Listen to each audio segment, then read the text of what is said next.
warahmatullahi wabarakatuh. Hai sahabat spesial, bertemu kembali dengan podcast Cicendo Entertainment. Pada kesempatan ini telah hadir membersamai saya dua orang bapak yang sangat luar biasa. Beliau datang dari Kementerian Pendidikan Kebudayaan Riset dan Teknologi. Nah, siapakah beliau? Terlebih dahulu saya akan memperkenalkan bapak yang ada di sebelah kanan saya. Assalamualaikum warahmatullahi wabarakatuh, Bapak. Waalaikumsalam warahmatullahi wabarakatuh. Apa kabar Bapak, sehat? Alhamdulillah sehat. Alhamdulillah, jauh-jauh datang dari Jakarta ya Bapak ya, untuk membersamai kami nih pada kegiatan pendampingan penyusunan kurikulum operasional satuan pendidikan. Nah, sahabat spesial, beliau adalah Bapak Dr. Baharudin dari Pusat Kurikulum dan Pembelajaran Kementerian Pendidikan Kebudayaan, Riset dan Teknologi. Dan yang di sebelah saya, beliau Bapak Hari Nur Tridurawan, Sarjana Ekonomi dari Direktorat Pendidikan Masyarakat dan Pendidikan Khusus Kementerian Pendidikan Kebudayaan, Riset dan Teknologi. Betul ya Bapak? Betul. Bapak sehat? Alhamdulillah. Hari ini kami, khususnya saya, begitu bahagia masuk di studio podcast Cicendo Entertainment ini.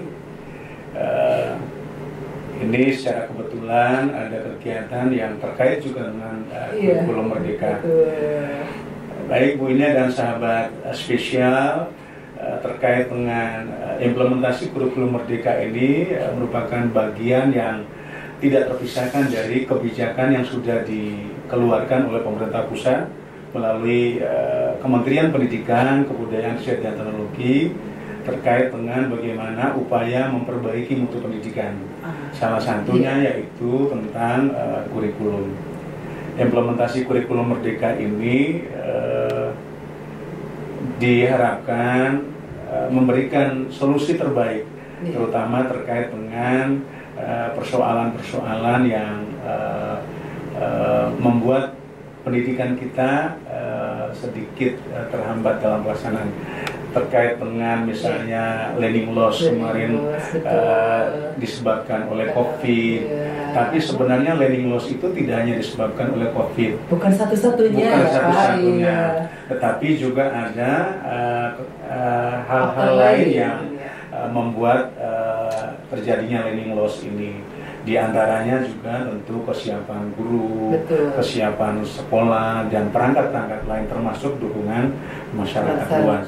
Kurikulum Merdeka ini kita ketahui implementasinya ada yang diawali melalui program sekolah penggerak. Nah, khususnya di pendidikan khusus ini, di paket pertama atau di tahap 1 ada 83 sekolah kalau nggak salah, dan itu sudah menjadi pilot dan sudah berjalan baik. Kami lihat sekarang terkait dengan implementasi kurikulum Merdeka jalur mandiri itu, harapannya sekolah-sekolah walaupun bukan sekolah masuk dalam kategori program sekolah penggerak, diharapkan juga menerapkan kurikulum ini secara luas. Nah, di dalamnya ada 3 pilihan kurikulum Merdeka Mandiri ini. Ada mandiri belajar, mandiri berbagi, kemudian mandiri berubah. Mungkin kalau dihitung dari jumlah sekolah atau jumlah SLB yang ada di Indonesia, kira-kira berapa persen nih yang sudah mendaftar, atau kira-kira ada berapa ratus sekolah gitu yang sudah mendaftar mengikuti kurikulum jalur mandiri ini, Pak Ali? Ya, terima kasih Bu Ina. Halo, sahabat spesial. Ya, jadi begini. Kalau menurut kami itu bahwa antusias dari sekolah luar biasa untuk mengikuti IKM ini sangat antusias sekali. Sangat bagus ya. Karena kalau dilihat di luar dari sekolah penggerak tadi Pak Bahar katakan 83 itu, dari 2023 sekolah luar biasa, saat ini sudah ada 709 sekolah yang sudah mulai mendaftar. Luar biasa, banyak ya, sudah banyak Pak. Animonya sangat tinggi. Nah, Dengan begitu besar animo sekolah-sekolah yang mendaftarkan diri untuk mengikuti implementasi kurikulum merdeka secara mandiri, Pak, apakah ada syarat khusus ketika misalnya ini sekolah A ingin mendaftarkan diri menjadi mengimplementasikan kurikulum merdeka dengan jalur mandiri, ada syarat khusus nggak Pak? Atau mungkin syarat-syaratnya apa aja sih Pak? Tidak ada sih syarat khusus. Tidak ada. Yang penting jadi semua sekolah boleh. Dan harus malah mungkin ya? Atau harus tidak. Karena kan namanya sudah kurikulum merdeka. Jadi kita bebas. Luar biasa pemerintah kita sekarang ya. Bahkan kita merdeka. Kita memilih untuk malah di dalam kurikulum merdeka itu kita ada pilihan 3 tadi untuk jalur mandiri ya. Kita bebas. Yang penting adalah bahwa sekolah itu mulai merubah cara berpikir dan cara kerjanya dalam rangka tadi lebih memahami apa itu IKM itu sendiri. Nah, dari ketiga mandiri itu, boleh Bapak kami minta dijelaskan kemana nih arah dari maksud dari ketiga mandiri tersebut? Bunda, dan sahabat spesial, kita berangkat dari filosofi merdeka itu, Bu Ine dan sahabat sekalian, bahwa filosofi merdeka ini memberikan sepenuhnya kewenangan, keleluasaan kepada satuan pendidikan untuk memilih jalannya sendiri, tentu merdeka yang tidak kebablasan. Merdeka dalam bagaimana belajar, bagaimana mengajar, tetapi merdeka ini betul-betul berorientasi kepada keberhasilan siswa atau peserta didik kita. Bagaimana kurikulum ini dibangun berangkat dari kebutuhan peserta didik kita. Jadi ada identifikasi, ada assessment di awal itu yang dilakukan untuk mengetahui apa sih kebutuhan utama peserta didik kita ini. Sehingga ketika kita bicara pilihan mandiri belajar, mandiri berubah, mandiri berbagi, itu semua merupakan pilihan satuan pendidikan berdasarkan konteks atau karakteristik masing-masing satuan. Tadi kalau Pak Ari mengatakan tidak ada syarat betul. Jadi ini semata-mata berdasarkan pilihan satuan pendidikan yang didasarkan pada kajian kemampuan satuan pendidikan. Nah, kemudian apa sih mandiri belajar itu? Mandiri belajar dan kurikulum merdeka ini adalah mandiri bahwa sekolah itu diberi pilihan untuk masih menggunakan kurikulum 2013.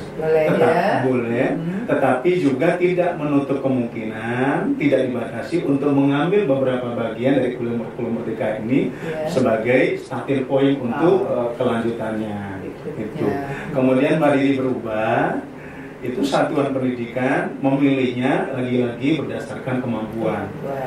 Tetapi di sana mandiri berubah itu satuan pendidikan didukung oleh dokumen-dokumen kurikulum yang sudah tersedia. Kemudian di mandiri berbagi itu satuan pendidikan sudah betul-betul merancang, menyusun dan sebagainya kebutuhan pembelajarannya terkait kurikulum merdeka ini. Nah, sekarang terkait dengan sumber belajar nih Pak. Ketika kita mengimplementasikan kurikulum yang sebelumnya, kurikulum 2013, pemerintah itu khususnya kan untuk SLB, pendidikan khusus, memfasilitasi juga dengan sumber belajarnya. Di antaranya adalah ada buku guru dan ada buku siswa. Nah, bagaimana nih dengan yang implementasi kurikulum merdeka ini? Apakah sekolah, khususnya SLB ini juga difasilitasi dengan sumber belajar seperti yang tadi saya maksudkan? Ini ke Pak Ari atau ke Bapak? Monggo, gimana nih Pak? Karena mungkin di luar sana masyarakat menunggu. Kadang-kadang ini mengimplementasikan kurikulum merdeka, sumber belajarnya dari mana gitu ya? Ini gimana nih Pak? Kami melatih guru-guru guru SLB untuk menciptakan sumber belajar yang diciptakan oleh sendiri sesuai dengan kebutuhannya masing-masing. Tapi memang ke depan ini akan kita coba bagaimana sumber-sumber belajar atau yang dibuat oleh guru-guru yang memang bisa diimplementasikan untuk untuk ke sekolah-sekolah lain itu akan kita sebarluaskan atau akan kita masukkan ke dalam e-book yang ada di media-media sosial. Buku bukan satu-satunya sumber belajar. Oleh karena itu dalam konteks kurikulum merdeka ini satuan pendidikan lebih-lebih guru diberi keleluasan untuk mengembangkan sumber belajar yang ada di sekitarnya, sehingga dengan itu guru-guru menjadi kaya dengan sendirinya, kaya pengetahuan, kaya ilmu dan sebagainya. Dan kemudian dengan sumber belajar yang bervariasi itu guru bisa menyesuaikan dengan apa yang menjadi kebutuhan peserta didik dan tentu dikaitkan dengan capaian pembelajaran yang sudah disusun. Kemudian informasi tambahan Bu Ina bahwa terkait dengan informasi kurikulum ini, sahabat spesial dan seluruhnya, seluruh pemerhati pendidikan atau satuan pendidikan, guru atau apapun stakeholder terkait bisa mengklik website kurikulum.go.id. Semua sudah tersedia. Di sana ada buku satu tentang tanya jawab kurikulum, kemudian peraturan perundang-undang terkait, kemudian dokumen-dokumen pendukung lainnya. Pak Ari, PMBK begitu gencar, begitu banyak program yang sedang dirancang, bahkan sedang dilakukan ya Pak, diimplementasikan. Program terdekat nih Pak terkait dengan implementasi kurikulum merdeka bagi sekolah luar desa atau bagi pendidikan khusus. Apakah ada program yang akan segera dieksekusi dalam waktu dekat ini nih? Ya, bentuk programnya adalah Bu Ina, kita mulai melatih guru-guru dan kepala sekolah dalam rangka pertama adalah pemahaman tentang IKM itu sendiri.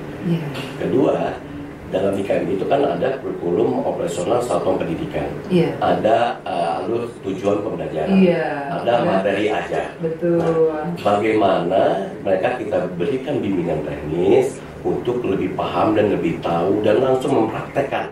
Harapannya bahwa semua kita mau mengambil kesempatan ini untuk terus pertama bagi yang sudah memiliki pengalaman mau berbagi, kemudian bagi yang baru terus mengambil ancang-ancang untuk terus berinisiatif untuk mencari informasi, kemudian terutama mendaftarkan diri di dalam rangka implementasi. Semakin banyak ya Pak ya.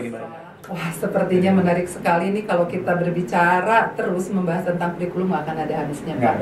Tapi kami paham banget Bapak-bapak itu orang-orang sibuk yang memang segudang kegiatannya.